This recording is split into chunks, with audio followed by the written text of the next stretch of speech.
కూడా ఆశ్చర్య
బ్రతికించెను. విశ్వాసం ఉంచడం ద్వారా ఏం జరుగుతుంది? చావు నుండి బ్రతుకులోనికి వస్తాం. బ్రతికి విశ్వసిస్తే ఎన్నటికీ చనిపోం. యోహాను సువార్త 8వ అధ్యాయము, యోహాను సువార్త 8వ అధ్యాయము 51 నుండి 53 వచనాలు. ఒకడు నా మాట గైకొనిన ఎడల వాడెన్నడును మరణం పొందడని మీతో నిశ్చయముగా చెప్పుచున్నానని ఉత్తరమిచ్చను. అందుకు యూదులు, నీవు దయ్యం పట్టిన వాడవని ఇప్పుడు ఎరుగుదుము. అబ్రహామును ప్రవక్తలను చనిపోయిరి, ఆయనను ఒకడు నా మాట గైకొని ఎడలి వాడు ఎన్నడునో మరణము రుచి చూడనని నీవు చెప్పుచున్నావు. మన తండ్రి అయిన అబ్రహాము చనిపోయిన కదా, నీవు అతనికంటే గొప్పవాడివా? ప్రవక్తలను చనిపోయిరి, నిన్ను నీవెవడవని చెప్పుకునిచున్నావు అని ఆయనను అడిగిరి. ఆయన మళ్ళీ ఇదే మాటని ఇక్కడ రిపీట్ చేశారు. 11వ అధ్యాయంలో ఏదైతే మాట్లాడుతున్నారో అదే మాట ఇక్కడ కూడా మాట్లాడుతున్నారు. ఇదిగో నా మాటను గైకొని ఎడల వాడెన్నడును మరణము పొందడని. అంటే ఇది ఏ విషయం మాట్లాడుతున్నాడు? బ్రతికి నా యందు విశ్వాసం ఉంచువాడు ఇకెన్నటికి చనిపోడు అన్నది ఇక్కడ ఇస్తుంది. ఎఫెసీ పత్రికలో ఏమిస్తుంది? మొదటిది, చనిపోయి విశ్వాసం ఉంచి చనిపోయిన వాడు ఏమవుతాడు? బ్రతుకుతాడు. బ్రతికి విశ్వాసం ఉంచేవాడికి అన్నిటికీ చనిపోడు. ఇది రెండో మాటను చూపెడుతుంది. కానీ ఎఫెసీ పత్రికలో ఉన్నది ఏం చూపెడుతుంది? మొదటి మాటని చూపెడుతుంది. ఇప్పుడు ప్రకటన గ్రంథము 20వ అధ్యాయము 4-5 వచనాలు చూడండి. అంతటి సింహాసనములను చూచి తిని వాటి మీద ఆసీనులై యుండు వారికి విమర్శ చేయుటకు అధికారం ఇవ్వబడెను. మరియు నమస్కారము చేయక నొసలు ఎందు కానీ చేతులు ఎందు కానీ దాని ముద్ర వేయించుకుని వారిని యేసు విషయమే తామిచ్చిన సాక్ష్యము నిమిత్తమును దేవుని వాక్యము నిమిత్తము శిరశ్ఛేదనము చేయబడిన వారి ఆత్మలను చూచి తిని వారు బ్రతికిన వారై 1000 సంవత్సరములు క్రీస్తుతో కూడా రాజ్యము చేసిరి. ఆ 1000 సంవత్సరములు గడుచు వరకు కడమ మృతులు బ్రతకలేదు. ఇది మొదటి పునరుద్ధానము. ఎక్కడికో వెళ్ళిపోవసరం లేదండి ఈ వచనం అర్థం చేసుకోవడానికి. ఇప్పుడు ఏదైతే మనం డిస్కస్ చేస్తున్నామో అదే ఆన్సర్ని ఇక్కడ ఇచ్చాడు. పునరుద్ధానమును జీవమును నేనే. నువ్వు అంత్యదినములు లేపుతావు అన్న మాట కాదు ఇక్కడ. అంత్యదినములు లేపుతావని ఎవరంటున్నారు? మార్త అంటుంది. కానీ ఇక్కడ ఏమంటున్నాడు? పునరుద్ధానమును జీవమును నేనే మిమ్మల్ని లేపగలిగే స్థితి నా దగ్గర ఉంది. ఎలాంటి వారిని లేపుతానంటున్నాడు? కడమృతులు ఇంకా బ్రతకలేదు. ఇది మొదటి పునరుద్ధానము. దేనికోసం మాట్లాడుతున్నాడు? ఇది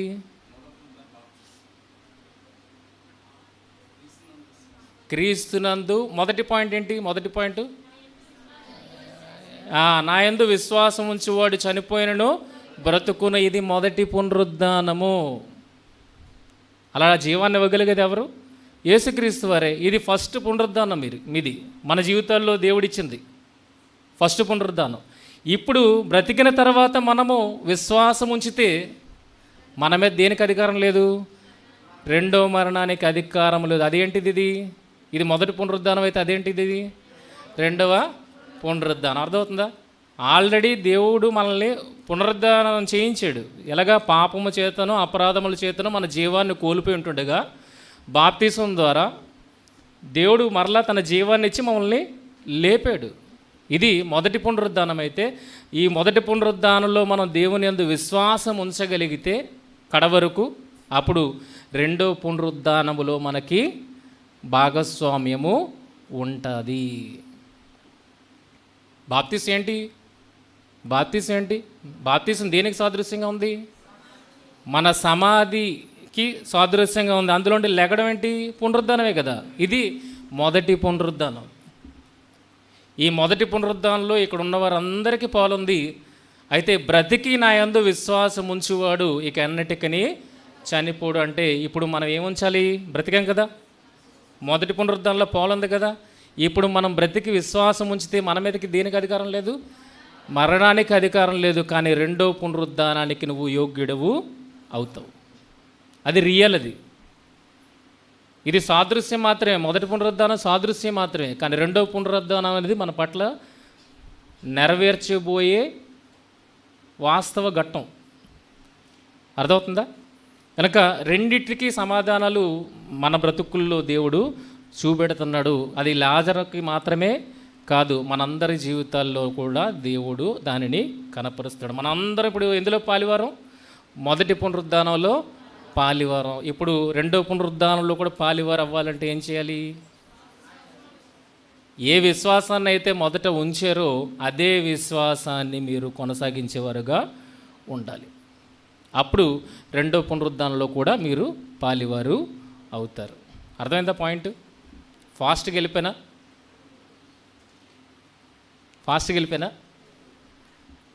అర్థమైందమ్మా?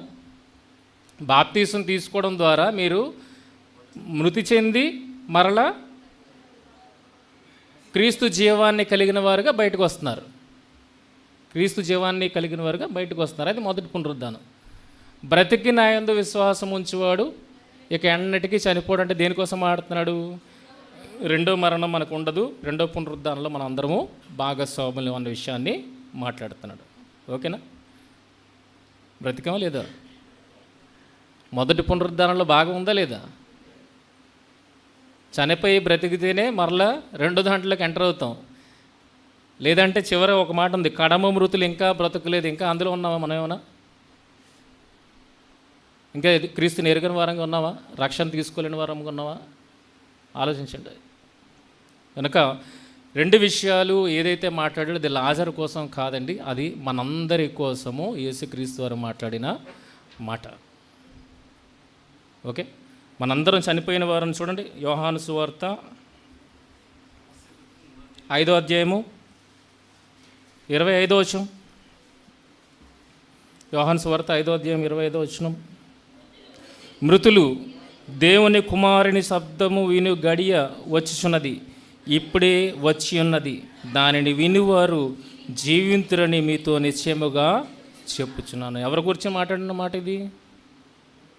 ఎవరిని గురించి? సమాధిలో ఉన్న వారిని గురించి మాట్లాడుతున్నాడా? మొదటి పునరుద్ధానములో పాలివారైన వారు మొదట ఎలా ఉన్నారు? మృతులుగా ఉన్నారు కదా. ఆ మృతులైన మనం ఏ మాట విన్నాం? యేసుక్రీస్తు వారి మాట విని ఏమయ్యాం? వినివారు జీవింతురని మీతో చెప్పుచున్నాను. మృతులు దేవుని కుమారుని శబ్దం విని గడియ వచ్చినది, ఇప్పుడే వచ్చినది, దానిని వినివారు జీవింతురని మీతో నిశ్చయముగా చెప్పుచున్నాను. మనతోనే మాట్లాడుతున్నాడు. మృతులైన మనతోనే యేసుక్రీస్తు వారు మాట్లాడారు. ఆ మాటకి విధేయులమై మనం ఏం చేసాం? బాప్తిసం ద్వారా బ్రతికి ఈ విశ్వాసములో కొనసాగుతున్నాం. ఓకేనా? ఇంకా చాలా విషయాలు ఉన్నాయి. ఇవి 4 మాత్రమే తీసుకోవడం జరిగింది. ఇంకొకటి మీకు అందరికీ యోగ్యమైతే, ఆమోదయోగ్యమైతే ఇంకొక విషయంలోకి వెళ్దామా? యోహాను సువార్త 5వ అధ్యాయము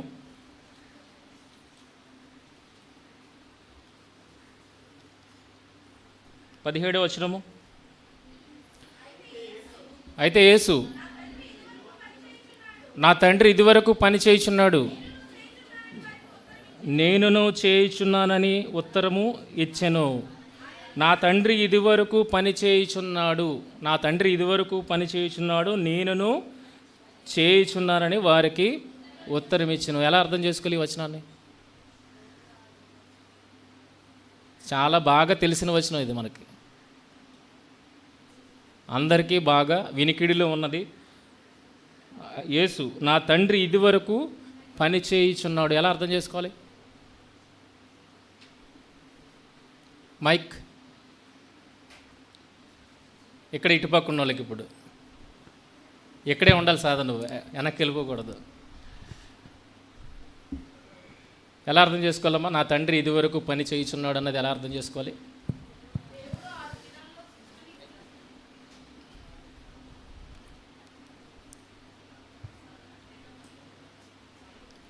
కిందన కూర్చున్న వాళ్ళు టార్గెట్ చేయి.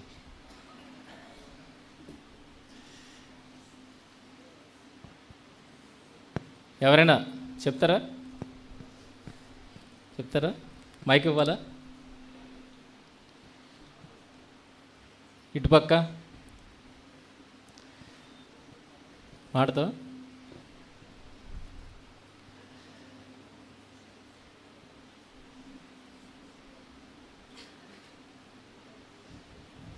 తమ్ముడు మాట్లాడు.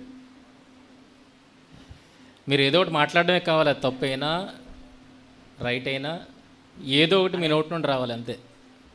అంటే సృష్టి ఆరంభంలోనూ తండ్రి పనిచేశాడు కదన్యా, మనం పుట్టకముందు ప్రకృతిని కలిగించాడు. అదేవిధంగా ఇప్పుడు కూడా ఆయన పనిచేశాడని, మన పుట్టకముందు జగత్ పునాది వేయబడక ముందే మనల్ని యేసుక్రీస్తులో ఏర్పరిచాడు. పరలోకం కూడా ఉందని ఆయన మీ కొరకు స్థలం సిద్ధపరచుటకు వెళ్తున్నానని యేసుక్రీస్తు వారు చెప్పారు కదన్యా. అవును, ఇప్పుడు ఆయన పని చేస్తున్నాను, నేను కూడా పని చేస్తున్నానని చెప్పాను. నాకు ఇలా అర్థమైంది. ఓకే, ఇది వరకు అంటే ఏంటి? ఇది వరకు అంటే అంటే ఈ క్షణం వరకు. ఇది వరకు నేను మాట్లాడుతున్నానంటే దాని అర్థం ఏంటి? ఇప్పటికీ నేను మాట్లాడుతున్నాను, అది కదా. సో ఈయన యేసుక్రీస్తు అంటున్న మాట ఏంటి అక్కడ? నా తండ్రి ఇది వరకు పని చేయించున్నాడు అని అడుగుతున్నాడు అన్న మాట యేసుక్రీస్తు వారు చెప్పారు. దాన్ని ఎలా అర్థం చేసుకోవాలని అడుగుతున్నాను. చాలా సింపులే, చాలా సింపులే. అది సందర్భం ఏంటి? సందర్భం ఏంటి? 5వ అధ్యాయం సందర్భం ఏంటి? 5వ అధ్యాయంలో ప్రారంభంలో మీకు కొత్త నిబంధన ఉంటే కనుక బెతస్తా కోనేటి వద్ద వ్యాధిగ్రస్తుడు అని ఉంది. విశ్రాంతి దినమున కార్యం చేశాడు, కానీ విశ్రాంతి దినం కూడా మన పాయింట్ కాదు. మన పాయింట్ ఏంటి? వ్యాధిగ్రస్తుడు స్వస్థపరచబడ్డాడు. విశ్రాంతి దినం మన టాపిక్ కాదు. అది రైటేనమ్మా. నా తండ్రి ఇదివరకు పని చేయించున్నాడు అంతే అని అలా అర్థం చేసుకోవాలి. ఆయన చేసిన పని ఏంటి? సంతోష్.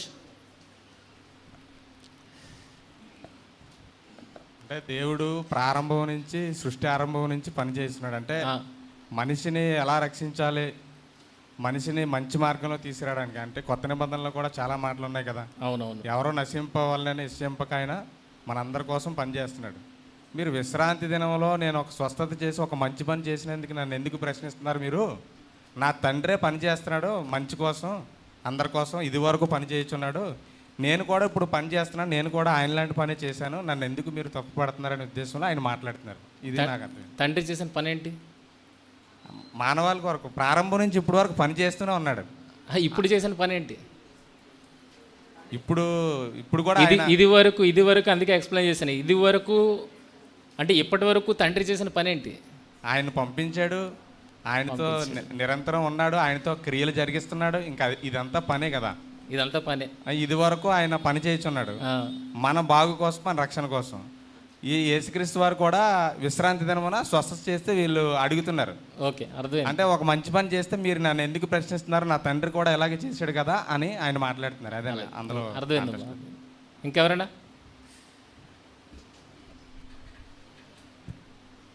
ఇప్పుడు ఒక మాట చదివిస్తానే, ఫాస్ట్కి వెళ్ళిపోదాం. ఇప్పుడు మాట చదివిస్తాను. అపోస్తల కార్యములు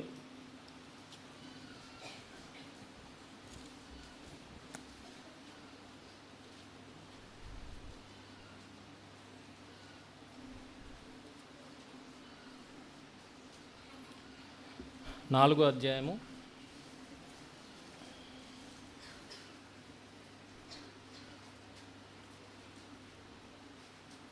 27వ వచనం నుండి. మీరు ఇది చదివినప్పుడు ఏది దృష్టిలో పెట్టుకోవాలి? ఎందుకు వచ్చిన ఇక్కడికి?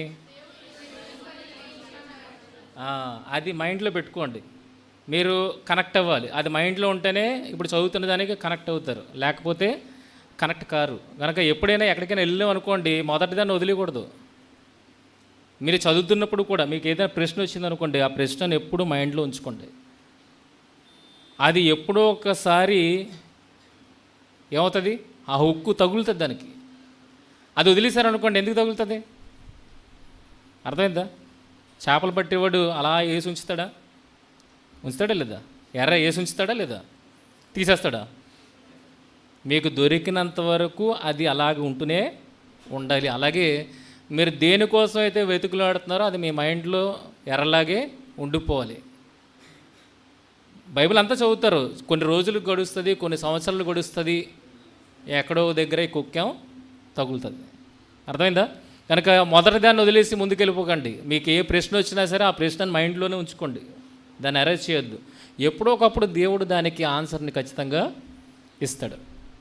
2012 మ్యాగజిన్ దించింది, 2012 మ్యాగజిన్ దించాం, యేసుక్రీస్తు సజీవుడు అన్నది. అప్పుడు ఒక మెయిల్లో నేను ఒక అబ్బాయికి మెసేజ్ పెట్టాను, దానికి ఒక ప్రశ్న అడిగాడు, కౌంటర్ అడిగాడు. ఆల్రెడీ నేను పత్రిక రాశాను, నాకు తెలుసు ఇది రైట్ అన్నది నాకు తెలుసు. కానీ ఆ అబ్బాయి అడిగిన దానికి నా దగ్గర సమాధానం ఆ రోజు లేదు. నా దగ్గర సమాధానం ఆ రోజు లేదు. ఎన్నో సంవత్సరాలు చెప్పాను, 2012. అది నేను మర్చిపోలేదు, ఎందుకంటే అది నా మైండ్లో తిరుగుతూనే ఉంది. రీసెంట్గా ఇదే సంవత్సరంలో రీసెంట్గా ఆ అబ్బాయికి మళ్ళీ ఆ మెయిల్ ఐడి కనుక్కొని మళ్ళీ దానికి ఆన్సర్ ఇచ్చాను. అర్థమవుతుందా? ఆ అబ్బాయి 12లో ప్రశ్న వేశాడు, ఈ సంవత్సరం 25, ఎన్ని సంవత్సరాలు గడిచింది? 13 సంవత్సరాలు గడిచింది. ఇప్పుడు ఆ అబ్బాయి అడిగిన క్వశ్చన్కి సమాధానం నాకు ఇప్పుడు దొరికింది. అంటే ఎగ్జాక్ట్గా ఎలాగ ఇవ్వాలనేది సమాధానం నాకు దొరికింది. ఆ రోజు దొరకలేదు నాకు, కానీ ఈరోజు దొరికింది. ఎప్పుడైతే సమాధానం దొరికిందో వెంటనే ఎవరు గుర్తిచ్చారు నాకు? మర్చిపోయినా? కనెక్ట్ అయ్యానా లేదా?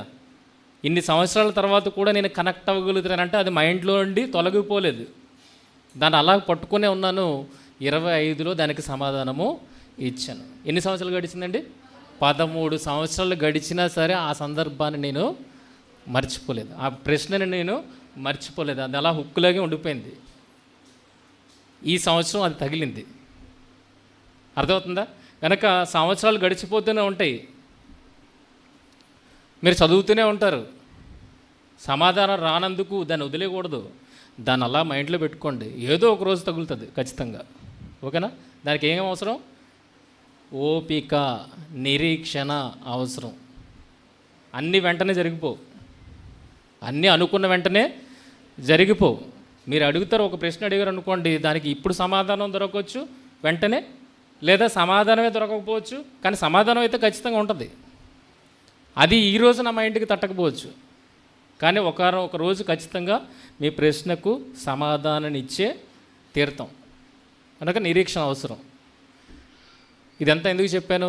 మీరు కూడా బైబిల్ చదువుతున్నప్పుడు ప్రశ్న వచ్చింది రాసుకొని మర్చిపోవడం కాదు, ఆ ప్రశ్నను మైండ్లో పెట్టుకొనే ఉండాలి. ఏదో ఒక క్షణాన అది తగులుతుంది, చదువుతున్నప్పుడు ఆ కుక్కెం తగులుతుంది, అప్పుడు మీ ప్రశ్నకు సమాధానము వస్తుంది. ఇప్పుడు ఇది చదువుతాను చూడండి. మొదటిది మనం దృష్టిలో పెట్టుకోండి, నా తండ్రి ఇదివరకు పని చేయించున్నాడు అన్నది దృష్టిలో పెట్టుకొని ఇప్పుడు చదవండి. ఏమైనా మనకు లైట్ వెలుగుతుందేమో. ఒకళ్ళు చదవండి.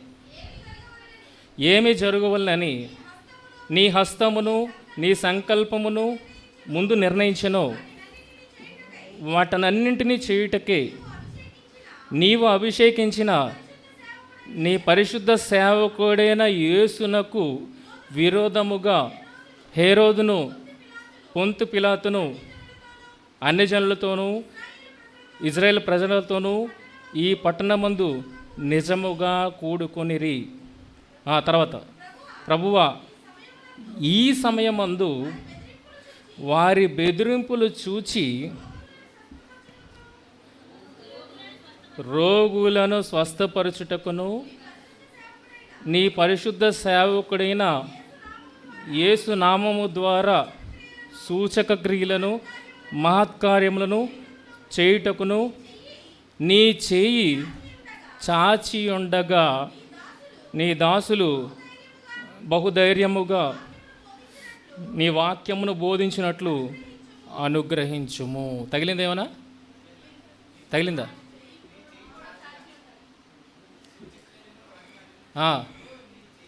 ఎవరు చేయి చాచారు? అక్కడ ఇదివరకు ఎవరు పనిచేశారు? ఏం పని చేశాడు?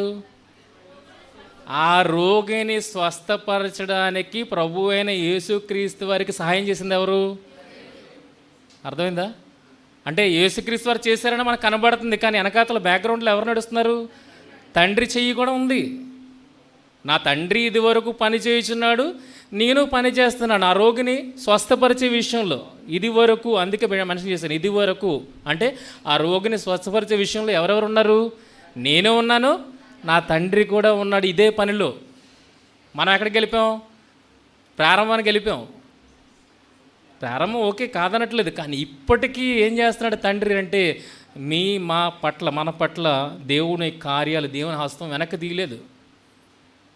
దేవుడి హస్తాన్ని వెనక్కి తీయలేదు. దేవుడి హస్తం ఉంటూనే ఉంది. సేవకుల ద్వారా కానీ, ఆ రోజు యేసుక్రీస్తు వారి ద్వారా కానీ, అపోస్తుల ద్వారా కానీ ఎవరి హస్తం ఉంది? దేవుని హస్తం ఉన్నది. కనుక మొదటి పాయింట్ని మర్చిపోనుకోండి, ఇక్కడ కనెక్ట్ అవ్వం. మొదటి పాయింట్ గుర్తుంచుకోగలిగితే ఈ కుక్కెన్ తగులుతుంది. ఏమన్నాడు? ఆ రోజు జరిగిన స్వస్థత వెనక ఎవరున్నారు? దేవుడు ఉన్నాడు. ఇక్కడ కూడా అదే అంటున్నాడు, రోగులను స్వస్థపరచుటకును నీ పరిశుద్ధ సేవకుడిని యేసు నామము ద్వారా సూచక్రియలను మహత్కార్యములను చేయుటకును నీ చేయి చాచి ఉండగా. అంటే ఇప్పుడు 5వ అధ్యాయంలో ఎవరు చేయి చాచారు? తండ్రి అయిన దేవుడు. కనుక ఆ స్వస్థత విషయంలో కూడా ఎవరున్నారు? నేను ఫిజికల్గా కనబడుతున్నానేమో, కానీ నా వెనకాతలు ఎవరున్నారు? ఆ శక్తి సామర్థ్యాలు ఎవరివి? దేవుడు నాకు ఇచ్చాడు. దేవుడు కూడా పనిలో ఉన్నాడు అని ఆ స్వస్థపరిచే విషయంలో చెబుతున్నాడు. అది అర్థం కావాలంటే మన ఈ వచనంకి వచ్చినంత వరకు అందులో ఏం మాట్లాడుతున్నాడు అన్నది మనకి అర్థం కాదు. ప్రియమైన వాళ్ళారా, చూడండి ఎంత బాగుందో, చక్కలేదు. ఇదివరకు పని చేయించున్నాడు అనేది ఇక్కడి వరకు వస్తేనే కానీ మనకి అర్థం కాలేదు. కనుక యోహాను సువార్తను అర్థం చేసుకోవాలంటే మొత్తం అన్ని అధ్యాయాలు, అన్ని పుస్తకాలు మనం ఖచ్చితంగా చదివి తీరాలి.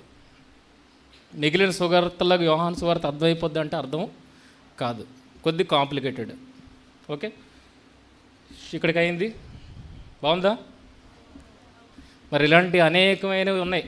మరి అనేకమైనవి మరి తెలుసుకోవాలని మీకు లేదా? ఉందా? తెలుసుకోవాలనుకుంటే మొదట మీకు ఏమి రావాలి?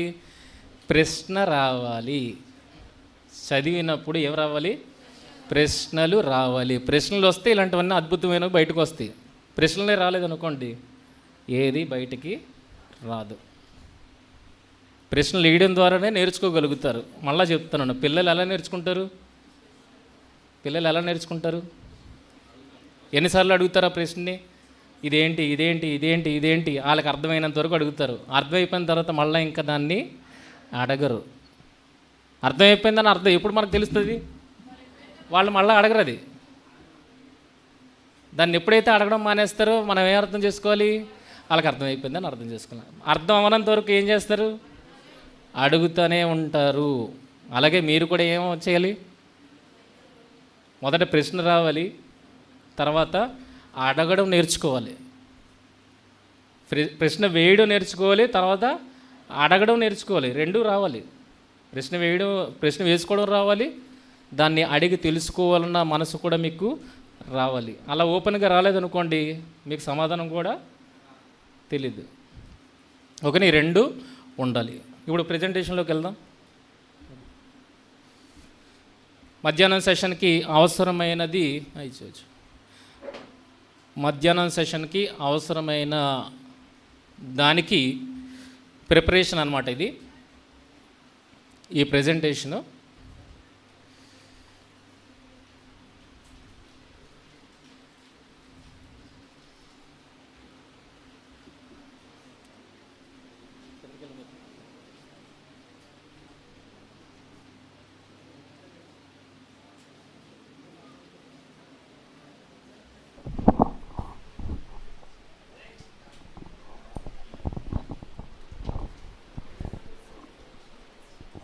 హలో,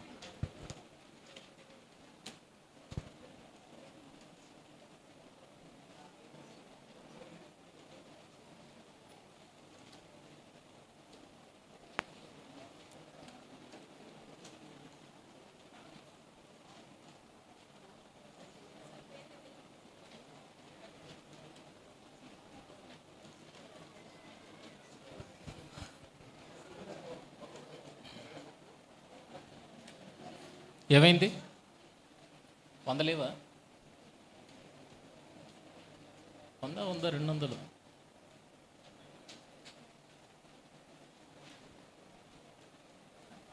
అవి ఎన్నోనే లెక్కబెట్టు.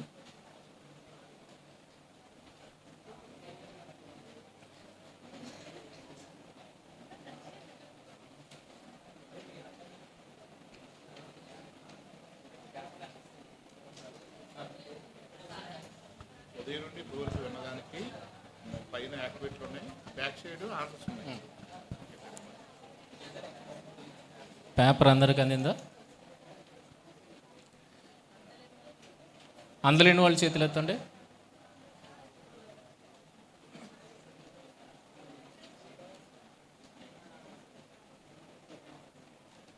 ఇప్పటి వరకు జరిగిన 4 యాక్టివిటీస్కి సంబంధించి వెనకతల మనకి సమాధానాలు ఉంటాయి, ఒకసారి చూసుకోండి. 5వ దానికి ఉండదే, 5వది మీరు రాసుకోండి. 5వది మీరు బుక్లో రాసుకోండి, ఎందుకంటే 4 ప్రిపేర్ అయ్యి వచ్చాం కనుక 4 ఉన్నాయి.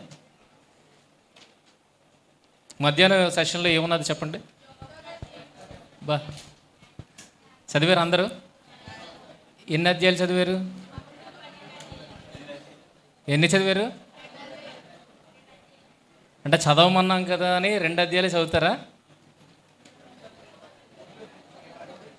కనుక ప్రిపరేషన్ అందుకే దానికోసం ప్రిపరేషనే ఈ ప్రజెంటేషన్. నేను కావాలనే ఇచ్చాను 11, 12 చదవమని, కానీ మీరేం చదవాలా? నేను మిమ్మల్ని టెస్ట్ చేయడానికి ఇచ్చాను. అది కనెక్షన్ ఎలా ఉన్నదో ముందుకెళ్ళినప్పటికీ అర్థమవుతుంది, అప్పుడు మీరు ఏం మిస్ అయ్యారో మీకు తెలుస్తుంది. ఓకే, అయితే మధ్యాహ్నంది ఉన్నది కనుక మధ్యాహ్నం సందర్భాన్ని అర్థం చేసుకోవడానికి ముందు ఒక క్రమం అనేది మనకి తెలియాలి. బాగా వినండి, చూడండి. ఇందాక స్టార్టింగ్లో ఎలాగా క్రమం కోసం అక్క మాట్లాడారు, ఉందా క్రమం? ఇంగ్లీష్ చదవడం విషయంలో కానీ తెలుగు చదవడం విషయంలో కానీ ఒక క్రమం ఉంది. ఆ క్రమాన్ని మిస్ అయితే విషయం అర్థం కాదు, విషయం వేరే కోణంలో అర్థమవుతుంది. అంటే ఎవరికి ఇష్టానుసారంగా వాళ్ళకి అర్థమవుతుంది. ఒక స్త్రీకి ఒకలాగా అర్థమవుతుంది, పురుషుడికి ఒకలాగా అర్థమవుతుంది. ఇంకో సందర్భాన్ని చూడగలిగితే తిండి మీద ఆసక్తి ఉన్నవాడికి ఒకలాగా అర్థమవుతుంది, ఆభరణాల మీద ఇంట్రెస్ట్ ఉన్న వాళ్ళకి ఒకలాగా అర్థమవుతుంది, తాగుబోతులకి ఇంకలా అర్థమవుతుంది. కనుక అన్ని రకాలుగా అర్థం చేసుకోవడానికి బైబిల్ మనకి ఇవ్వబడలేదు, ఒక రకంగానే మనము అర్థం చేసుకోవాలి. అది కూడా దేవుడు చూపించిన కోణంలో అర్థం చేసుకోవడానికే మనము ప్రయత్నం చేయాలి. దాని కొరకు ఈ ప్రజెంటేషను ముందుగా మధ్యాహ్నం జరగబోయే సెషన్కి మిమ్మల్ని ప్రిపేర్ చేయడానికి మరి ఈ ప్రజెంటేషన్ అనేది ఇవ్వడము జరుగుతుంది. మత్తయి సువార్త 20వ అధ్యాయము నేను చెప్తాను. మత్తయి సువార్త 20వ అధ్యాయం ప్రారంభ వచనం చదవండి. ఎలాగనగా పరలోక రాజ్యము ఒక ఇంటి యజమానిని పోలి చాలు. ఏలే అనగా అన్నదానికి ఏంటంటే మీనింగ్? ఏలే అనగా అంటే ఎలాగనగా కదా, ఎలాగనగా ఏంటి? ఎలాగనగా ఏంటి? ఎలాగనగా అంటే దేనికో ఎగ్జాంపుల్ ఇస్తున్నారు, దేనికో ఎగ్జాంపుల్ ఇస్తున్నారు. ఎగ్జాంపుల్తో స్టార్ట్ అవ్వలేదు అధ్యాయం, దేనికో ఎగ్జాంపుల్ ఇవ్వడంతో స్టార్ట్ అయింది అధ్యాయం. మరి దేనికి ఇస్తున్నారు ఎగ్జాంపుల్? దేనికి ఇస్తున్నారు ఎగ్జాంపుల్? దేన్ని అర్థం చేయించడానికి ఇస్తున్నారు ఎగ్జాంపుల్? అది ఎక్కడున్నది? ఆ ఏంటి అనేది ఎక్కడుంది? 19వ వచనంకి వెళ్ళండి, 19వ అధ్యాయంకి వెళ్ళండి. తమ్ముడు వెయ్యమ్మా ఫస్ట్ది 2 ఇంకా అంతే అంతే బ్యాక్ బ్యాక్ అదేనా?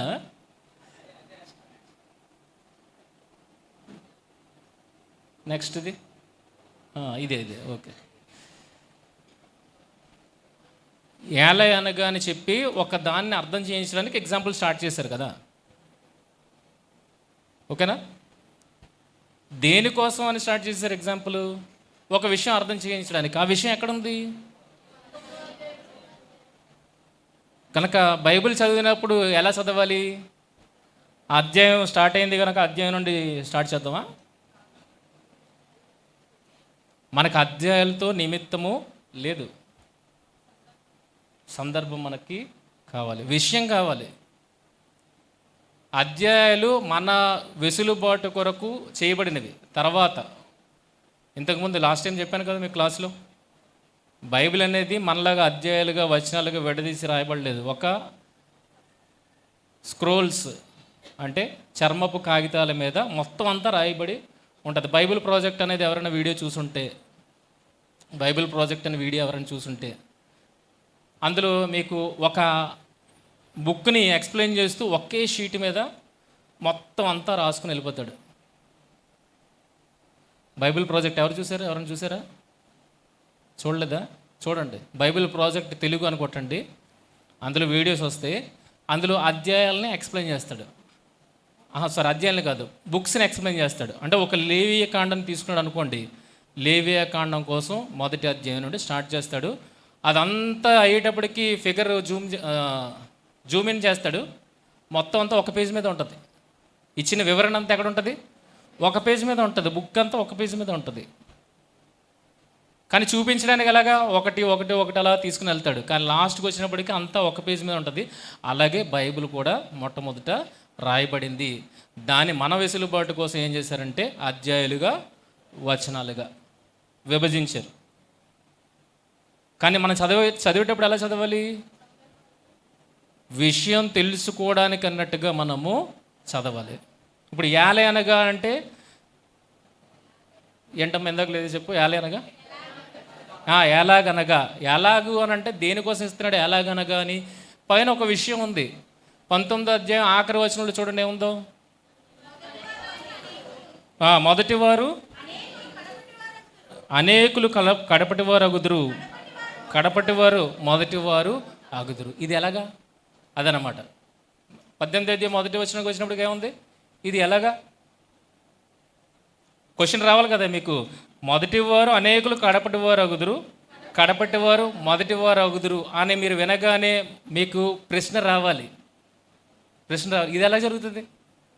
ఇది ఎలా జరుగుతుంది? మొదటివారు కడపటివారు ఎలాగైపోతారు, కడపటివారు మొదటివారు ఎలాగైపోతారు? ప్రశ్న ఎప్పుడైతే వచ్చిందో, మీకు ప్రశ్న వచ్చిందని తెలిసి యేసుక్రీస్తు వారు వెంటనే స్టార్ట్ చేస్తారు. ఎలాగనగా, అర్థమవుతుందా? కంటిన్యూషన్ చదువుతున్నప్పుడు ఎలాగ అర్థమవుతుంది? ఎలాగనగా అని వివరణిస్తూ 16వ వచనం చూడండి. 20వ అధ్యాయం 16వ వచనం.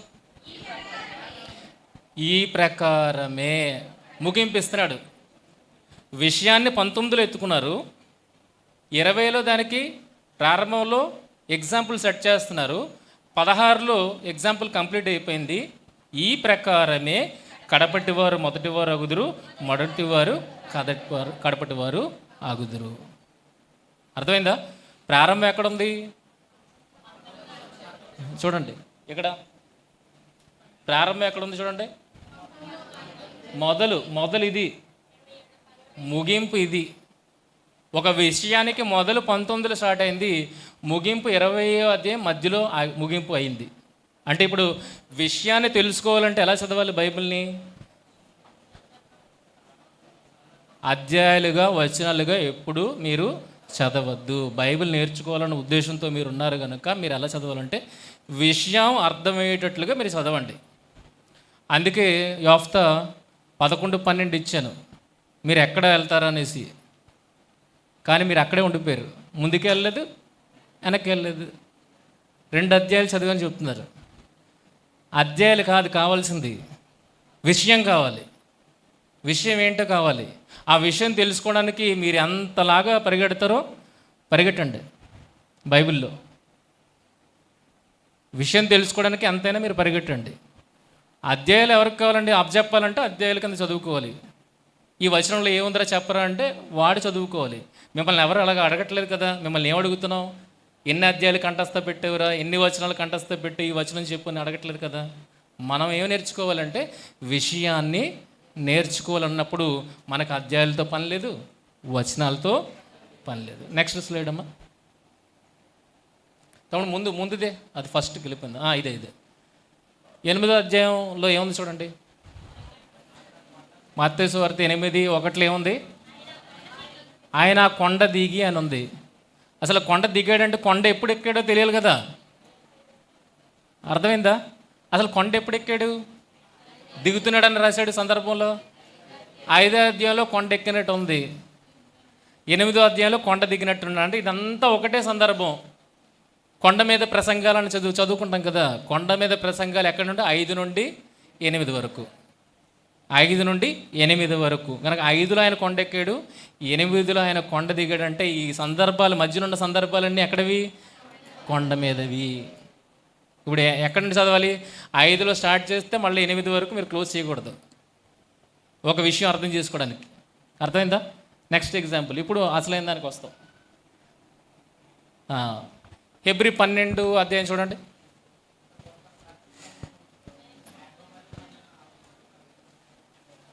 హెబ్రీ 12:1.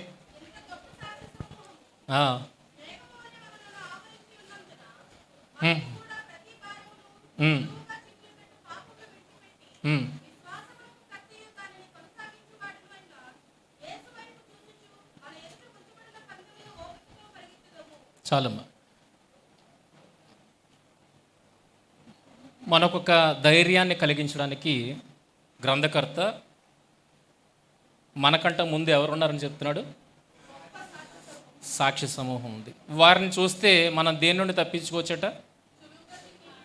వారిని చూస్తే వారిని తప్పించడానికి ప్రయత్నం చేసింది, కానీ వారు అందులో పడలేదు. వాళ్ళు ఈరోజు మనకు ఎలాగున్నారు? మార్గదర్శకులుగా ఉన్నారు. వారిని బట్టి మీరు కూడా తప్పించుకోవచ్చు అన్న విషయాన్ని చెబుతున్నాడు కదండి. ఇంతకీ ఎంత గొప్ప సాక్షి సమూహం అన్నాడు కదా. ఎంత గొప్ప సాక్షి సమూహం అంటే అదే స్టార్టింగ్ అయితే ఎక్కడున్నారు వాళ్ళు? ఎంత గొప్ప సాక్షి సమూహం అంటే ఎవరిని అర్థం చేసుకుంటాం? ఎవరిని అర్థం చేసుకుంటాం అంటే ముందు ఎక్కడో చెప్పాడు అనేది కదా దాని అర్థం. వీళ్ళు సాక్షి సమూహంగా ఉన్నారంటే ఎవరు వీరు అని మీకు ప్రశ్న రావాలి. అని ప్రశ్న వచ్చినప్పుడు వీళ్ళు ఎవరు వీరు అని అంటే మళ్ళీ వెనక్కి వెళ్ళాలి కదా. వెనక్కి వెళ్ళాలి. 11వ అధ్యాయం అంతా ఏముంది? విశ్వాసము.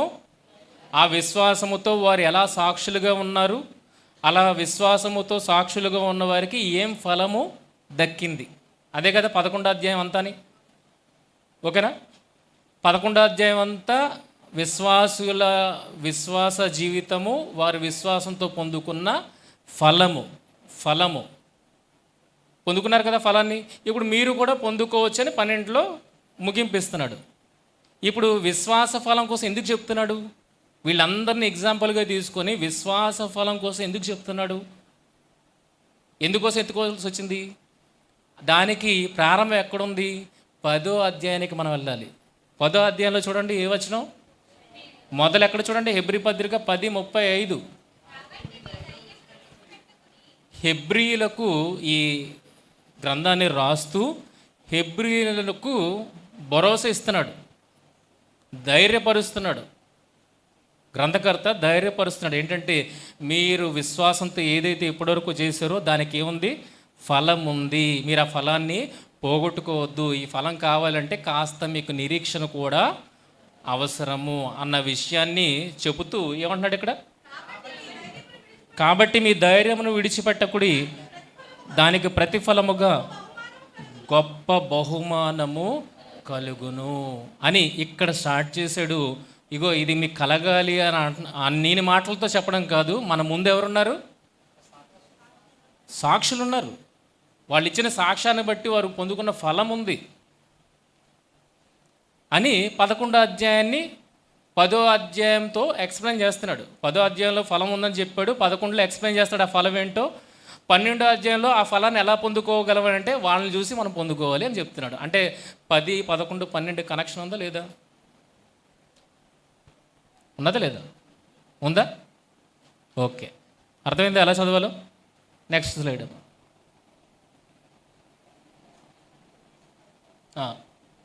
నాది తీసివా? నాది పర్లేదా? అడ్డులేదా?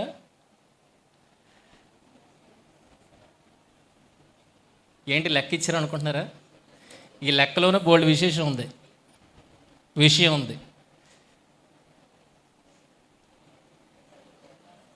ఏంటి ఆన్సర్ ఏంటి? 8 అని మీరు ఎలాగొచ్చారు చెప్పండి? ఆ?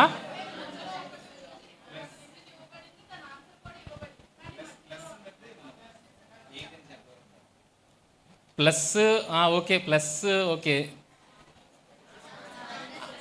అక్కడికి ఎలాగొచ్చారు అది పాయింట్. దాన్ని ఇప్పుడు మీరు అర్థం చేయించగలిగితే నెక్స్ట్ మీకు అర్థమవుతుంది, చెప్పగలిగేది.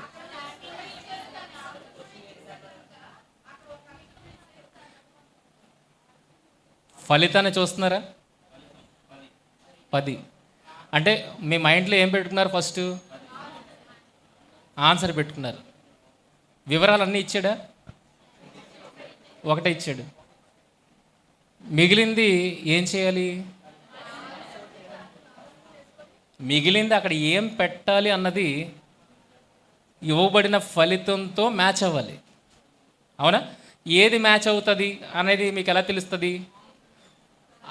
ఏది మ్యాచ్, ఏ అంకేస్తే మ్యాచ్ అవుతుంది అంటే మీకు ఏం తెలియాలి?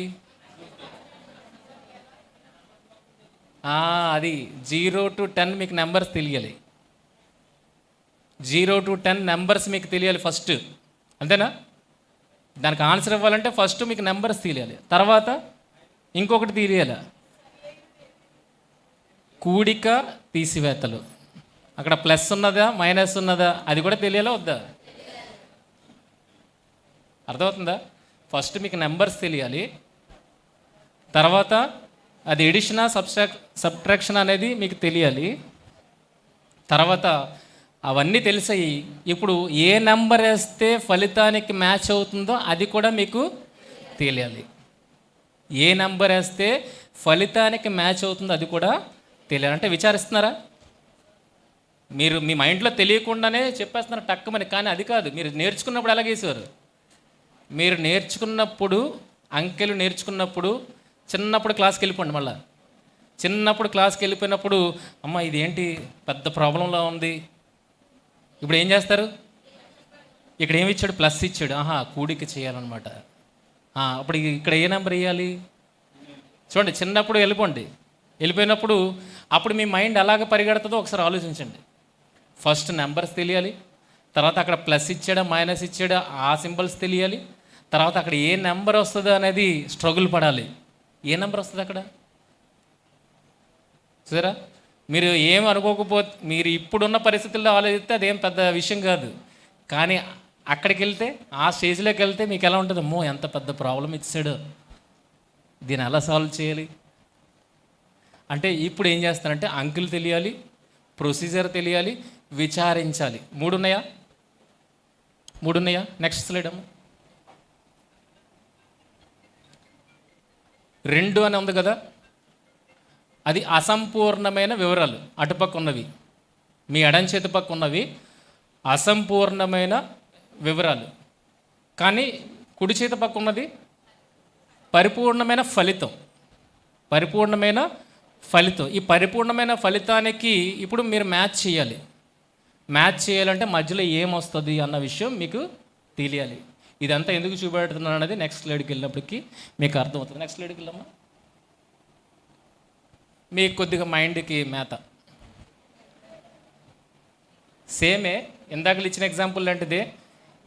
ఇప్పుడు కూడా ఫలితం ఉంది, ఫలితం ఇచ్చేశాడు, అసంపూర్ణమైన వివరాలు ఇచ్చాడు. ఇప్పుడు పరిపూర్ణమైన సమాధానాన్ని మనము కనుక్కోవాలి. చెప్తారేమన్నా?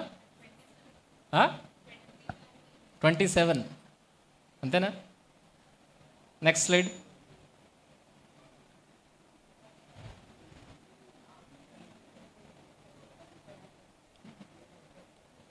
ఓకేనా? ఓకేనమ్మా? సరిపోయిందా సరిపోలేదా? సరిపోయిందా? కనబడుతుందా? మొదట కనబడుతుందా? ఆన్సర్ ఓకేనా? ఆన్సర్ ఓకేనా? ఆ ఆన్సర్కి రావడానికి మీరు ఏం చేశారు? ఇప్పుడు ఇందాకలేదు చిన్నపిల్లలది కదా, ఇప్పుడు మీకు కొద్దిగా ఇది కొద్దిగా కష్టంగానే ఉంది కదా. 60 వరకు తెలియాలి నెంబర్స్, 60 వరకు తెలియాలి నెంబర్స్. ఫిగర్ని బట్టి నెంబర్ని క్యాలిక్యులేట్ చేయాలి. అంటే విచారిస్తున్నారు.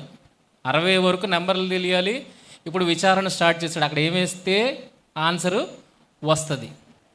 ఆ విచారణ ఇవ్వబడిన వివరాలకు మీరు విచారించి జోడించారు, అప్పుడు తుది ఫలితానికి మ్యాచ్ చేశారు కదా. అంటే మీరు విచారించేది ఎలాగుండాలి? ఇవ్వబడిన వివరాలు కొన్నే, పరిపూర్ణమైన ఫలితం ఒక పక్క ఉంది. ఇప్పుడు మీరు విచారించేది ఎలాగుండాలి? తుది ఫలితానికి మ్యాచ్ అయ్యేటట్టుగా ఉండాలి, సమం చేయాలి. అలాగని మనకు ఆన్సర్ రాలేదనుకోండి, కిట్టింపు చేయకూడదు. మధ్యన ఏం చేయకూడదు? కొన్ని ఎగ్జామ్స్లోనే మనకి ఇచ్చేస్తాడు, ఫలితం ఇచ్చేస్తాడు. అక్కడ మనకు ఆన్సర్ రాకపోతే ఈక్వేషన్ లాస్ట్లో వేసి మధ్యలో ఏదో గందరగోళంగా చేసి ఎగ్జామ్ రాసి వచ్చేసిన పరిస్థితులు కూడా ఉన్నాయి. మధ్యలో ఏదో రాసేస్తాం, చివరి ఏమిచ్చేస్తాం? ఈక్వల్ టు అడిచిందే ఇచ్చేస్తాం. హ్యాన్స్ ప్రూవ్డ్. కనుక కిట్టించకూడదు, మార్పు చేయకూడదు. పరిపూర్ణ ఫలితం అంటే పరిపూర్ణ ఫలితం, ఇంకా దాన్ని మార్పు లేదు. మార్చుకోవాల్సిందేంటి? మార్పు లేనివి ఇక్కడ ఉన్నాయి. మార్చుకోవలసినవి, ఆలోచించాల్సినవి మీ దగ్గర ఉన్నాయి. అంతేనా? అంటే సమగ్రముగా విషయం తెలియనంత వరకు మీరు ఆ ఫలితంతో మ్యాచ్ చెయ్యలేరు. అంతేనా? మీకు విషయాలు తెలిసి ఉండాలి, ప్రొసీజర్ తెలిసి ఉండాలి, ఓకేనా? విచారించగలగాలి, అప్పుడే మీరు మ్యాచ్ చేయగలుగుతారు. అంతవరకు మీరు మ్యాచ్ చేయలేరు. కనుక ఇలాంటి సందర్భాలు చాలానే బైబిల్లో ఉన్నాయి. తుది ఫలితం ఇచ్చేస్తాడు. ఇప్పుడు తుది ఫలితాన్ని మార్చే స్కోప్ మన దగ్గర లేనే లేదు. ఏది మార్చుకోవాలి ఇప్పుడు? తుది ఫలితానికి మ్యాచ్ అవ్వాలంటే మన ప్రొసీజర్, మన తీరును మార్చుకోవాలి. ఇవ్వబడినవేమో మారవు, మనం ఆలోచించే విధానము మారాలి. Next slide.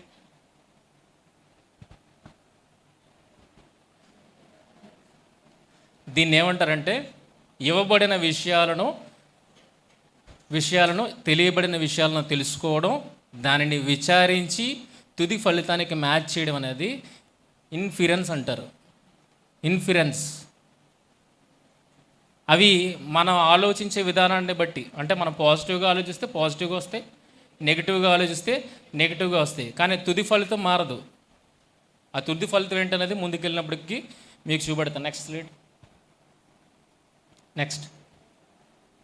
ఇప్పుడు 2 నిబంధనలకి మీరు అది మర్చిపోదు. ఎక్కడ స్టార్ట్ అయ్యాం?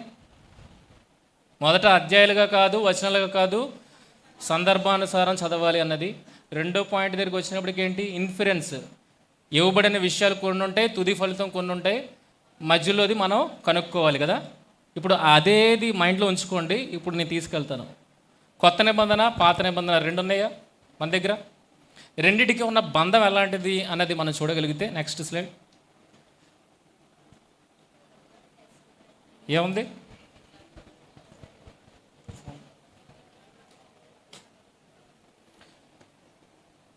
రెండింటి మధ్య బంధం ఏమంటండి? చదవండి, ఏమన్నా ఎవరైనా అర్థమవుతుందా?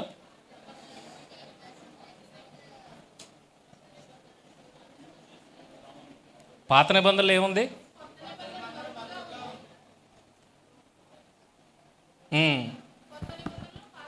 చూడండి, ఇంగ్లీష్లో ఇచ్చింది. The old testament is the new testament concealed, the new testament is the old testament revealed. అంటే పాత నిబంధనలో కొత్త నిబంధన ఛాయలు ఉన్నాయా? కొత్త నిబంధన పూర్తిగా లేదు, మరుగుగా ఉంది. పాత నిబంధనలో కొత్త నిబంధన తాలూకా విషయాలు మరుగుగా ఉన్నాయి. ఇది మనం అందరం ఒప్పుకుంటాం. నెక్స్ట్ వెళ్ళినప్పటికీ అది వస్తుంది. అయితే కొత్త నిబంధనలో ఏం జరిగింది? కొత్త నిబంధనలు ఏమన్నది? పాత నిబంధనలో అంతు చిక్కని విషయాలను రివీల్ చేశాడు. పాత నిబంధనలు ఉన్నవి మనకు పాత నిబంధనలు చదివితే అర్థం కాదు. అవి ఎక్కడ రివీల్ అయ్యాయి? కొత్త నిబంధనలో రివీల్ అయ్యాయి. కనుక రెండింటికి కనెక్షన్ ఉందా?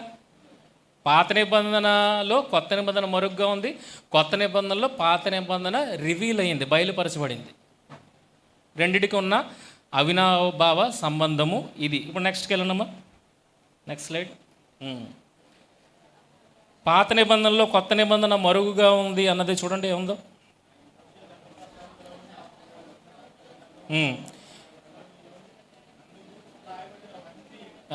ఎవరి గురించి రాయబడినవి అవన్నీ?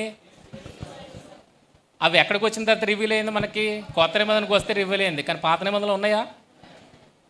లూకాసు వార్త 24, 44, 47 వచనాలు కానీ, యోహాను సువార్త 5, 45 నుండి 47 కానీ వచనాలు చదివితే యేసుక్రీస్తు వారు మాట్లాడుతున్న మాటలు ఇవిగో పాత నిబంధనలో నన్ను గూర్చి వ్రాయబడినవి ఉన్నాయి. అవే ఇక్కడ ఎక్స్ప్లెయిన్ చేస్తారు. అంటే పాత నిబంధనలో ఈ విషయాలన్నీ ఎలాగున్నాయి? ఓపెన్ చేయనంత వరకు అవన్నీ మరుగుగానే ఉన్నాయి. కొత్త నిబంధనకు వచ్చినప్పటికీ ఓపెన్ చేశారు. ఓకేనా? నెక్స్ట్ స్లైడ్ చూడండి. Next slide. పాత నిబంధనలో కొత్త నిబంధన మరుగుగా ఉంది అన్నది చూడగలిగితే గలతీ పత్రిక మీ అందరికీ తెలుసు. విశ్వాసము వెల్లడి కాక మునుపు ఇక ముందుకు బయలుపరచబడు విశ్వాసం అవలంబింపవలసిన వారముగా చెరలో ఉండబడినట్టు మనం ధర్మశాస్త్రం లోనైన వారేమి కాబట్టి మనం విశ్వాస మూలమున నీతిమంతులమని తీర్చబడినట్లు క్రీస్తు వద్దకు మనల్ని నడిపించుటకు ధర్మశాస్త్రము మనకు బాల శిక్షకుడు ఆయన. ధర్మశాస్త్రములో ఏముంది? ఎక్కడికి నడిపిస్తుంది ధర్మశాస్త్రం? కొత్త నిబంధనకు మధ్యవర్తి అయిన క్రీస్తు యొద్దకు మనలను నడిపిస్తుంది. ఇది ఎప్పుడు రివీల్ అయింది? కొత్త నిబంధనకు వచ్చినంత వరకు ఈ విషయం మనకు తెలియదు కదా. అంటే పాత నిబంధనలు ఎలాగుంది? మరుగుగా ఉంది అన్న విషయాన్ని నెక్స్ట్ స్లైడ్ అమ్మా. ఇదే నూతన నిబంధనలో పాత నిబంధన పరిపూర్ణత ఉన్నదా? నిర్గమకాండం 3:6లో ఏం మాట్లాడేది మనకు తెలియదు కదా. ఏదైనా మృతుల పునరుద్ధానమును గురించి మాట్లాడాడు అన్న విషయం మనకి ఎప్పుడు వస్తేనే కానీ తెలియలేదు. కొత్త నిబంధనకు వచ్చినంత వరకు పాత నిబంధనలు ఏం మాట్లాడాడు అన్న విషయం మనకి తెలియలేదు కదా. నిర్గమ 3:6లో ఉంది, నేను నీ తండ్రి దేవుడును, అబ్రహాము దేవుడును, ఇస్సాకు దేవుడును, యాకోబు దేవుడును అని చెప్పగా మోషే తన ముఖమును కప్పుకొని దేవుని వైపు చూడ వెరిచెను. ఎందుకు మాట్లాడాడు అన్నది ఆ రోజు అక్కడ మనకి తెలియలేదు. కానీ యేసుక్రీస్తు వారు దాన్ని వివరించినప్పుడు మాత్రం దాని అద్భుతమైన ఎసెన్స్ అనేది బయటకు వచ్చింది. మార్కు సువార్త 12:26-27 వారు లేచుదురని మృతులను గూర్చిన సంగతి మోషే గ్రంథమందలి పొదను గురించిన భాగంలో మీరు చదవలేదా? ఆ భాగంలో దేవుడు నేను అబ్రహాము దేవుడును, ఇస్సాకు దేవుడును, యాకోబు దేవుడని అతనితో చెప్పాను. ఆయన సజీవుల దేవుడు కానీ మృతుల దేవుడు కాడు, కావున మీరు బహుగా పొరబడుచున్నారని వారితో చెప్పాను. పునరుద్ధానము ఉన్నదన్న విషయాన్ని ఆ రోజే మోషేతో దేవుడు మాట్లాడాడు. మీకు అది అర్థం కాలేదు ఆ రోజు, కానీ ఈరోజు అర్థమైంది. అంటే పాత నిబంధనలో ఉన్న విషయాన్ని ఎక్కడ రివీల్ చేశాడు? కొత్త నిబంధనలో రివీల్ చేశాడు. కనెక్షన్ చూస్తున్నారా? కనెక్షన్ అర్థమవుతుందా? నెక్స్ట్ ఎగ్జాంపుల్కి వెళ్దాం. ఇందాకలా మీకు లెక్క ఇచ్చాను కదా, ఇప్పుడు చూడండి ఈ లెక్క పైన ఇది రాసింది చూసారా? ఇది పాత నిబంధన ఈక్వల్ టు మరుగు చేయబడిన కొత్త నిబంధన, కొత్త నిబంధన ఈక్వల్ టు బయలుపరచబడిన పాత నిబంధన. ఇప్పుడు ఇందాక లెక్కని ఒకసారి మైండ్లో పెట్టుకొని కిందన చూడండి ఎలాగుందో. ఇవ్వబడిన వివరాలు కొన్ని, తుది ఫలితం ఇచ్చేసాడు, వివరాలు కొన్ని ఇచ్చాడు. ఇప్పుడు మధ్యలో వివరాలను మనము తెలుసుకోవాలి, విచారించాలి, సరిగా దానిని అక్కడ తుది ఫలితానికి తగ్గట్టుగా మ్యాచ్ చేసి పెట్టాలి. ఫలితం మారదు, ఇది మారదు, అది మారదు, ఆన్సర్ మారదు. ఏది మారాలి? ఇచ్చిన వివరాలు మారవు, మీ ఆలోచన తీరు మారాలి. మీ ఆలోచన తీరు మారాలి. అంటే మీ ఆలోచన చేయాలి అంటే మొదట విషయాలు తెలియాలి. ఏంటి? మరుగుగా ఉన్న విషయాలు, అది కొత్త నిబంధన కావచ్చు, పాత నిబంధన కావచ్చు, ఆ విషయాలన్నింటినీ తెలుసుకోవాలి. ఎలాగ ఆలోచిస్తే ఈ ఫలితానికి సరిగ్గా సరిపోతుంది అన్నది ఎవరి దగ్గర ఉంది? అది దాన్ని ఇన్ఫరెన్స్ అంటారు. ఇన్ఫరెన్స్ అంటే కొన్ని విషయాలు డైరెక్ట్గా చెప్పడు, కొన్ని విషయాలు బైబిల్లో డైరెక్ట్గా చెప్పడు, అది మనకి దేవుడు విడిచిపెడతాడు మనం ఎలాగ ఆలోచిస్తున్నాం అన్నది. అందుకని ఇంట్రెస్ట్ ఈ రోజుకి బైబిల్ ఇన్ని సంవత్సరాలు అయినా ఎందుకు దాని మీద ఇంట్రెస్ట్ తగ్గట్లేదు? దేవుడు ఇలాంటివి ఉంచబట్టే. రీజనింగ్ అంటే మీకు ఎంతమందికి ఇష్టం? ఇందాకలా లెక్కలు ఇచ్చాం కదా, అదే రీజనింగ్ అంటారు. అలాంటివి మీకు ఇంట్రెస్టే కదా, పజిల్స్ సాల్వ్ చేయడం. మరి ఇది కూడా అలాంటిదే, ఈ పజిల్ని కూడా సాల్వ్ చేయాలి. అందుకే ఇంట్రెస్ట్ తగ్గదు, దాని మీద ఇంట్రెస్ట్ పెరుగుతూ ఉంటుంది. కనుక ఇప్పుడు మధ్యలో విషయాల్ని మనం ట్యాకిల్ చేయాలి. చూడండి, ఒక ఎగ్జాంపుల్ మీకు చూపెడతాను. నెక్స్ట్ అటుపక్క పార్ట్ అటుపక్క వేరు, ఇటుపక్క పార్ట్ ఇటుపక్క వేరు అండి. అటుపక్క చూద్దాం. ఆదికాండము 4వ అధ్యాయము 4-5 వచనాలు. యెహోవా హేబేలును అతని అర్పణను లక్ష్యపెట్టను, కయీనును అతని అర్పణను ఆయన లక్ష్యపెట్టలేదు. ఎందుకు హేబేలు అర్పణను దేవుడు లక్ష్యపెట్టాడు? అక్కడ ఆన్సర్ మనకు తెలియదు. తెలుసా? పాత నిబంధన చదువుతున్నప్పుడు అక్కడ ఆన్సర్ ఏమని మీకు తెలుసా? అసలు ఏది దృష్టిలో పెట్టుకొని దేవుడు లక్ష్య పెట్టాడు హేబెల్ది, కయీన్ది లక్ష్య పెట్టలేదు అన్నది మనకు తెలీదు. కానీ కొత్త నిబంధనకు వచ్చినప్పటికి చూడండి, పరిపూర్ణమైన సమాధానం ఇది. కొత్త నిబంధన హెబ్రీ 11:4, విశ్వాసమును బట్టి హేబెలు కయీను కంటే శ్రేష్టమైన బలి దేవునికి అర్పించాను. విశ్వాసం ఉంది, శ్రేష్టమైన బలి ఉంది. తర్వాత 1 యోహాను 3:12, వాడు దుష్టుని సంబంధి తన సహోదరుని చంపెను, వాడు అతన్ని ఎందుకు చంపెను? తన క్రియలు చెడ్డవియు తన సహోదరుని క్రియలు నీతి గలవై ఉండెను. సమాధానం ఎక్కడొచ్చింది? అక్కడ రాలేదు, కొత్త నిబంధనలో వచ్చింది. ఇది పరిపూర్ణమైన ఆన్సర్, పరిపూర్ణమైన ఆన్సర్. మరి ఈ ఆన్సర్ని బట్టే మనం ఆలోచించాలి అక్కడ జరిగిన సందర్భం ఏంటనేది కదండి. మార్చడానికి ఏమైనా ఉందా? మార్చడానికి ఎటువంటి పరిస్థితులు మన చేతిలో దేవుడు పెట్టలేదు. ఇచ్చాడు, ఫైనల్ తుది ఫలితం ఇచ్చాడు. దాన్ని బట్టి మనం ఆలోచించుకోవాలి. తర్వాత సంఖ్యాకాండం 24:10-25 బిలాము గురించిన సందర్భం మీరు వినే ఉంటారు. బిలాము అక్కడ అంతటా బిలాము లేచి తన చోటికి తిరిగి వెళ్ళిన, బహుమానం తీసుకున్నట్టుగా ఏం కనబడదు. రెండోది ఒట్టి చేతులతో తిరిగి వెళ్ళినట్టుగా కనబడుతుంది. కానీ ఒట్టి చేతులతో తిరిగి వెళ్ళిన బిలాము సంఖ్యాకాండం 31:8 వచ్చినప్పటికీ ఖడ్గము చేత ఇజ్రాయెల్ చేత చంపబడతాడు. అర్థమైందా? బిలాము ఒట్టి చేతులతో వెళ్ళిపోయాడని ఉంటుంది. కానీ 31:8 చూడగలిగితే బేరు కుమారుడైన బిలాము ఖడ్గముతో చంపిరి. ఒట్టి చేతులతో వెళ్ళినోడిని ఎందుకు చంపాలి?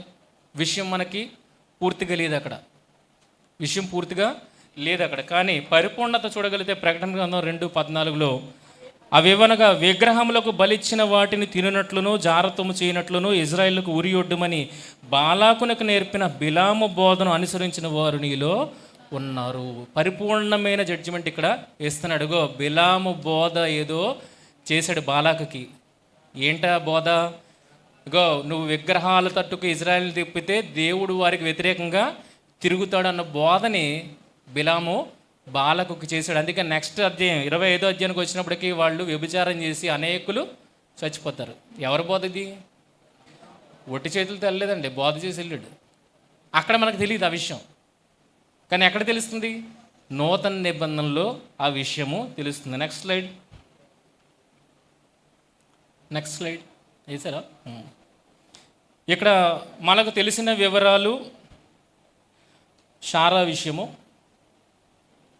ఆదికాండము 16వ అధ్యాయం 3వ వచనం. కాబట్టి అబ్రహాము కనాను దేశంలో 10 ఏండ్లు కాపురం ఉన్న తర్వాత అబ్రహాం భార్య అయిన శారా తన దాసి అయిన హాగర్ను ఐగుప్తురాలిని తీసుకొని తన పెనిమిటైన అబ్రహామునకు భార్యగా ఉన్నట్లు అతనికి ఇచ్చాను. శారా చేసిన తప్పు అని మనం అంటాం కదా, అనలేదా?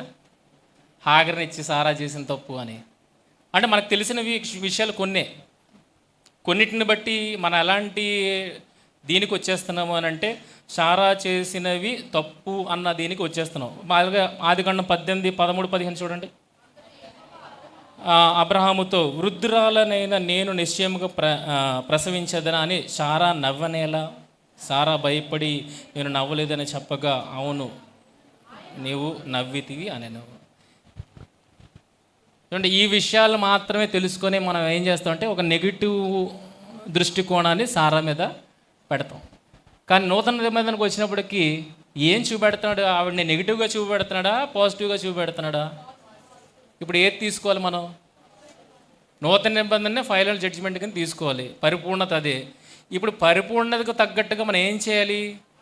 కొన్ని విషయాలే తెలిసాయి, దాన్ని బట్టి మనం నెగిటివ్గా వెళ్తున్నాం. మరికొన్ని విషయాలు మనము తెలుసుకోవాలి. దేంతో మ్యాచ్ చేయాలి? పరిపూర్ణ సమాధానం ఏదైతే ఉందో దానికి మనము మ్యాచ్ చేయాలి. కిట్టించకూడదు, ఫలితాన్ని మార్చకూడదు. ఇదేదో ఊరికినే రాసాడు అని అన్నారనుకోండి, ఫలితాన్ని మార్చేస్తున్నవారు అవుతారు. కొత్త నిబంధన ఊరికినే రాయబడిందా, పరిశుద్ధాత్మ ప్రేరణ ద్వారా రాయబడిందా? పరిశుద్ధాత్మ ప్రేరణతో రాయబడిన, అందులో మనుషుల ఇన్వాల్వ్మెంటే లేదు కనుక ఆ ఫలితాన్ని మార్చే అధికారం మనకి ఏ కోసాన లేదు. చేతనైతే ఏం చేయాలి? తెలియని విషయాలను తెలుసుకొని అక్కడ పెట్టడానికి ప్రయత్నము చేయాలి. అలా పెట్టి ఏం చేయాలి? తుది ఫలితానికి మ్యాచ్ చేయాలి. ఓకేనా? లోతు నీతిమంతుడు. నెక్స్ట్, లోతు నీతిమంతుడు. ఇచ్చిందా లేదా సర్టిఫికెట్? కొత్త నిబంధన ఇచ్చిందా లేదా సర్టిఫికెట్? కానీ పాత నిబంధనలో కొన్ని విషయాలే లోతు గురించి తెలుసు. ఆయన సొదొమ గొమొర కాసి చూసి దాన్ని కోరుకున్నాడు. అబ్రహామును విడిచి వెళ్ళిపోయాడు. వాళ్ళ కుమార్తెలు ఇలాగ తండ్రితో సైనించారు. కొన్ని నెగిటివ్ పిక్చర్స్ని మన మైండ్లో పెట్టుకున్నాం. సమాధానం ఏమిస్తున్నాం? ఆయన ఏమి నీతిమంతుడండి. అది ఎవరిది? ఎవరి ఆలోచన? ఆయనేమి నీతిమంతుడులేండి అని అంటే తుది ఫలితానికి మ్యాచ్ అవుతుందా? మీకు ఎందుకు నేర్పించాను అనుకున్నారు? ఎందుకే నేర్పించాను. తుది ఫలితానికి మనం ఏదన్నా మ్యాచ్ అవ్వాలి. ఇది మారదు. ఎవరు మార్చుకోవాలి? విషయాలు సమగ్రంగా తెలుసుకోకుండా నువ్వు తప్పుగా వెళ్ళిపోతున్నావు కనుక పూర్తిగా విషయాలను తెలుసుకో. పూర్తిగా విషయాలను తెలుసుకొని తుది ఫలితానికి మ్యాచ్ చెయ్యి. మనకి మ్యాచింగ్ రాదు, అందుకే ఏం చేస్తున్నాం? కిట్టింపు లెక్కలు చేస్తున్నాం మధ్యలో. ఈరోజు బోధలన్నీ ఏమున్నాయి? కిట్టింపే. ఎందుకంటే ఇక్కడ వరకు రారు వీళ్ళు, ఇక్కడ వరకు రారు. ఆ కిట్టింపు ఏంటనేది కిందకి వెళ్ళినప్పటికీ అర్థమవుతుంది. Next slide.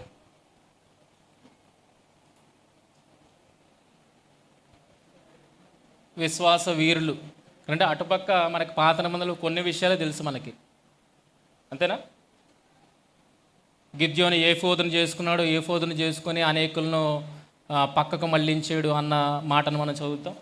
తర్వాత యోఫ్తా వెర్రి మొక్కుబడి మొక్కుకున్నాడు, దహన బలిగా దాన్ని అర్పించాడు అన్నది. సంసోను వేశ్య దగ్గరికి వెళ్ళాడు అనగానే ఇంకా ఆయన వ్యభిచారి అన్నట్టుగా మనం అర్థం చేసుకుంటాం. కానీ ఎండ్ రిజల్ట్ ఏంటి?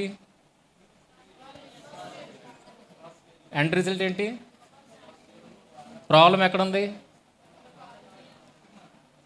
ఎండ్ రిజల్ట్ ఇది అయితే దానికి మ్యాచ్ చేయాల్సింది పోగా మనం ఏమంటున్నాం? కొన్ని విషయాలను తెలుసుకొని మనం ఏమవుతున్నాం? నెగిటివ్ కోణంలోకి వెళ్ళిపోతున్నాం. కానీ నువ్వు మ్యాచ్ చేయాల్సింది దీనికి. అంటే ఇప్పుడు నీకు ఎన్ని విషయాలు తెలియాలి? చాలానే విషయాలు తెలియాలి. అది కొత్త నిబంధన చదవండి, పాత నిబంధన చదవండి, ఏదైనా చదవండి, కానీ సరిగ్గా అక్కడ మ్యాచ్ అవ్వాలి. అంటే రీజనింగ్ ఇచ్చినప్పుడు కిట్టిస్తారా? కిట్టించరే. మరి ఇక్కడ ఎందుకు కిట్టిస్తున్నారు? తుది ఫలితం ఇచ్చేసాడు, అది అందులో రాంగ్ లేదని ఎలా చూపెడతా? Next slide. ఏముందమ్మా? మీకు ప్రశ్న వేస్తున్నాను, ఏంటది?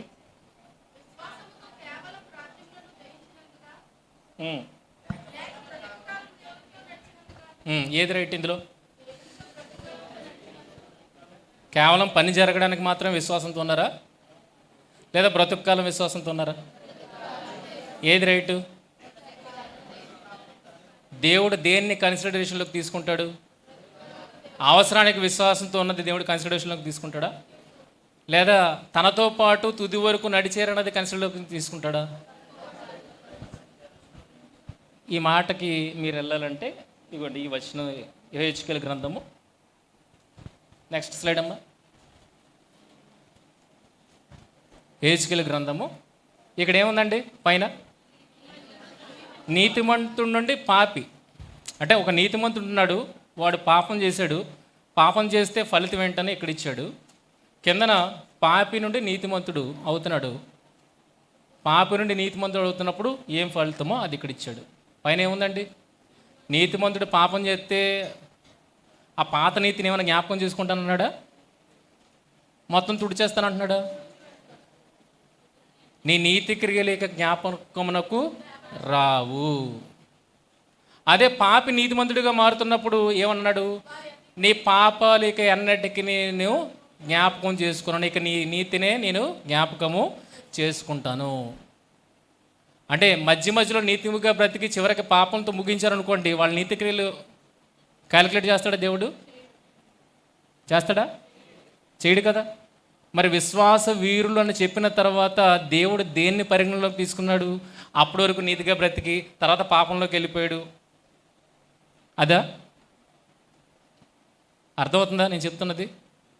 అంటే వాళ్ళని విశ్వాస వీరుల జాబితాలో దేవుడే చేర్చాడు అన్నప్పుడు వాళ్ళు తుది వరకు ఎలా బ్రతికారు అన్నది మనకి పాయింట్ కావాలి. ఎందుకంటే 2 రెఫరెన్స్లు ఉన్నాయి. నువ్వు పాపిగా ఉండి నీతిమంతుడు అయితే నీ పాపాలను అన్నిటికీ జ్ఞాపకం చేసుకుని అన్నాడు.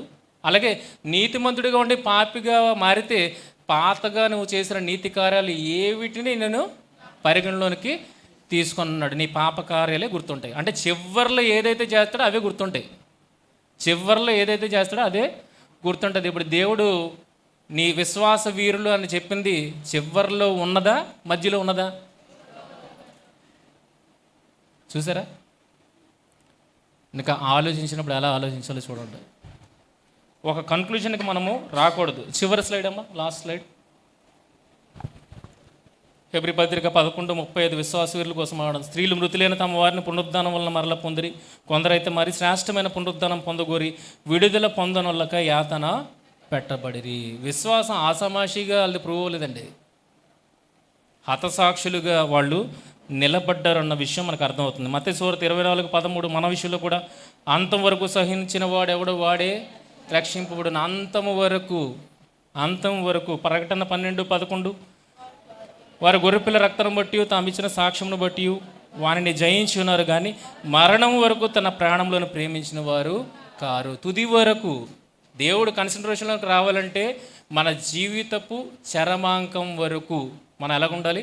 విశ్వాసముతో ఉండాలి. లేకపోతే ఆయన మనలను పరిగణలోనికి తీసుకోడు. ప్రకటన 2:10 ఇదిగో మీరు శోధింపబడినట్లు అపవాది మీలో కొందరిని చెరలో వేయింపబడుతున్నాడు. 10 దినములు శ్రమ కలుగును, మరణము వరకు నమ్మకముగా ఉండము, నేను నీకు జీవ కిరీటము ఇచ్చేదను. కనుక ఇప్పుడు విశ్వాస వీరుల్లో ఉన్నది మధ్యలో ఉన్నారా? చివరి వరకు ఉన్నారా? తుది ఫలితం మారదు. మారదు. అది మార్చడానికి మన స్కోప్లో లేదు. మారేది ఏంటి? ఇప్పటివరకు ఒక తప్పుగా అర్థం చేసుకున్నాం. ఇంకా విషయాలను తెలుసుకోవాలి. తెలుసుకున్న విషయాలను బట్టి మనం విచారణ చేసి తుది ఫలితానికి మన దానిని మ్యాచ్ చేయాలి. అర్థమైందా? ఎలా నీతిమంతుడి లోతు అంటే అక్కడ 2-3 పాయింట్స్ తెలుసుకుంటే అది మ్యాచ్ అవ్వదు కదా. మధ్యలో విషయాలు తెలుసుకోవాలి. సారా విషయం కొన్ని విషయాలు తెలుసుకొని ఈవిడ నీతిమంతురాలు, ఈవిడ విశ్వాసరాలు కాదనంటే ఎలాగవుతుంది? ఆవిడ విశ్వాసరాలు, అది మారదు. ఇప్పుడు నువ్వు మార్చుకో. నీకు 2 విషయాలు తెలిసి ఇంకా తెలియని విషయాలు ఎన్ని ఉన్నాయి, అవన్నిటిని పక్కన పెట్టుకో. ఇప్పుడు చదువు. ఆవిడ విశ్వాసరాలా, గుణవంతురాలా, ఏదో అనేది బయటపడుతుంది. అర్థమవుతుందా? కనుక తుది ఫలితం న్యూ టెస్టిమెంట్ ఇచ్చింది అంటే సర్టిఫికెట్, అది మార్పు చెందనిది, మనం మార్చలేనిది. కనుక దాన్ని ఫుల్ఫిల్ చేయాలంటే మీరు విషయాలను ఇంకా తెలుసుకోవాల్సినవి ఉన్నాయి అన్న విషయాన్ని గ్రహించండి. మొదట 0 to 10 నెంబర్స్ తెలియాలా వద్దా? మరి 2 ఒకటి తెలిస్తే ఇంకా మిగిలింది మీరు ఆన్సర్ లాగా ఇస్తారు? ఇవ్వలేరు కదా. అంటే మొదట విషయం మనకు తెలియాలి. విషయం మనకు తెలిస్తే తుది ఫలితానికి మనము మ్యాచ్ చేయగలుగుతాం. లేకపోతే మనం ఎప్పుడు ఎందులో ఉంటాం?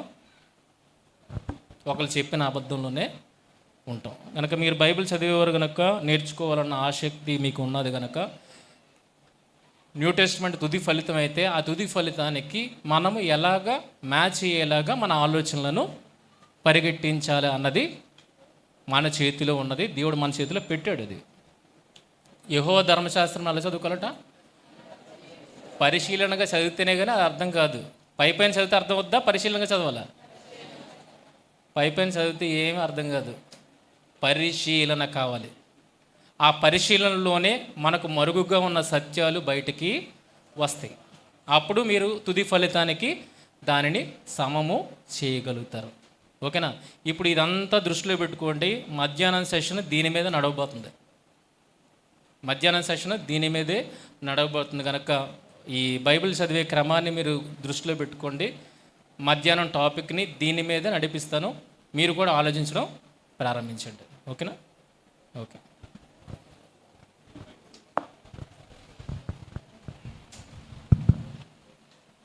మరి రెండవ సెషన్ కూడా ముగించడం జరిగిందండి.